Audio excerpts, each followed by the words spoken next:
এই হ্যালো বন্ধুরা, সকলে কেমন আছো? আশা করছি সকলে ভালো আছো। তো আজকে অনেক দিন পর একটা সানডে লাঞ্চের মিনি ব্লগ তোমাদের সাথে শেয়ার করতে নিয়ে চলে এসেছি। তো চলে এসো, দেখে নেওয়া যাক কী কী ছিল লাঞ্চে।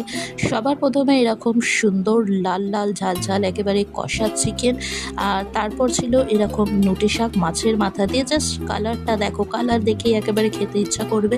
তোমাদের কার কার সানডেতে চিকেন ছাড়া চলে না আমাকে কমেন্ট করে জানিও। আমার তো সানডে চিকেনটা একটু লাগে, চিকেন ছাড়া ভাত খাওয়া সানডে একেবারে পসিবল না।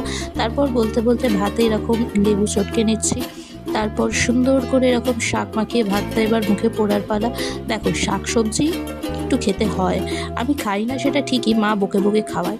তারপর এরকম চিকেনের লেগ পিসটা নিয়ে নিয়েছি, দেখো বেশ সুন্দর দেখে রঙটা। এবার চিকেনটাও বেশ সুন্দর করে ভাতে মাখিয়ে নিচ্ছি, চিকেনের গ্রেভি আর দিয়ে এবার চিকেনটাও মুখে পুরে দিচ্ছি। তো চলো আমি খেয়ে নিই। তারপর খেয়ে দিয়ে একেবারে পা এরকম পুরো পরিষ্কার। তারপর দেখো বাবা কি নিয়ে এসেছিল, এরকম আঁশফল। তোমাদের কার কার আঁশফল খেতে ভালো লাগে অবশ্যই কমেন্ট করে জানিও। ওই যে দেখো, ওই দূরে পুকুর পাড়ে কত আঁশফল হয়েছে, দেখেছো কত আঁশফল। তো চলো আজকের ভিডিওটা এখানেই এন্ড করছি। ভিডিওটা ভালো লাগলে লাইক করো, শেয়ার করো, সাবস্ক্রাইব করো, আর ফেসবুক থেকে দেখে থাকলে অবশ্যই ফলো করো। তো চলো আজকের ভিডিওটা এখানেই শেষ হচ্ছে, টাটা।